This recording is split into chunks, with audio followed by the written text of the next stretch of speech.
The release of these steroid hormones from the adrenals, in particular testosterone and some of its related derivatives, are mainly activated by competition. So let's talk about competition, because it turns out that competition is a powerful influence on the sex steroid hormones, and the sex steroid hormones powerfully influence competition. Testosterone plays a powerful role in determining which members of a given species will get to reproduce, which ones of that species will actually get access to females. And so here I'm not talking about humans specifically, but it's well known in species like elephant seals, in species like antlered animals and rams, for instance, that the higher levels of testosterone correlate with access to females. Now, one interpretation of this is that the females are detecting which males have high testosterone and selecting them. They're more receptive to them. We're going to talk about receptivity for mating in a moment.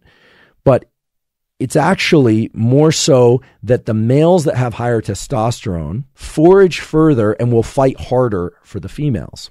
And this is really interesting because there's very good evidence now that testosterone can reduce anxiety, promote novelty seeking, and promote competitive interactions. And so before you leap too far with this in your mind and think about all these human behaviors, just stay with me because there's a little bit of biology here that makes it all make sense. And it turns out to be pretty simple. We have a brain region called the amygdala, but the amygdala is most famous for its role in fear. We hear a lot about fear and the amygdala, but the amygdala is really involved in threat detection. It sets our thresholds for anxiety and what we consider scary or too much. Testosterone, secreted from the gonads and elsewhere in the body, binds to the amygdala and changes the threshold for stress.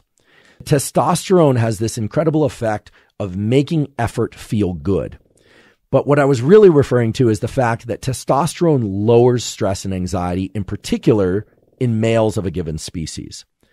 Now, this is important because we often think of testosterone as creating whatever, masculinization, or it's, virilization, or all these terms are thrown around. But what's it really doing when it comes to mate choice and competition? What it's doing is it's reducing the threshold for anxiety. And in doing so, it selects individuals of a given species to push further, being willing to, suffer more, although it also reduces pain, so maybe they also suffer less, in pursuit of reproduction in females. Testosterone increases generally lead to more foraging, more novelty seeking, increases in libido, and increases in desire to mate. So it is the case that increases in testosterone promote competitive and foraging type behaviors in humans and in non-human mammals. But it's also true that competition itself can increase androgens such as testosterone.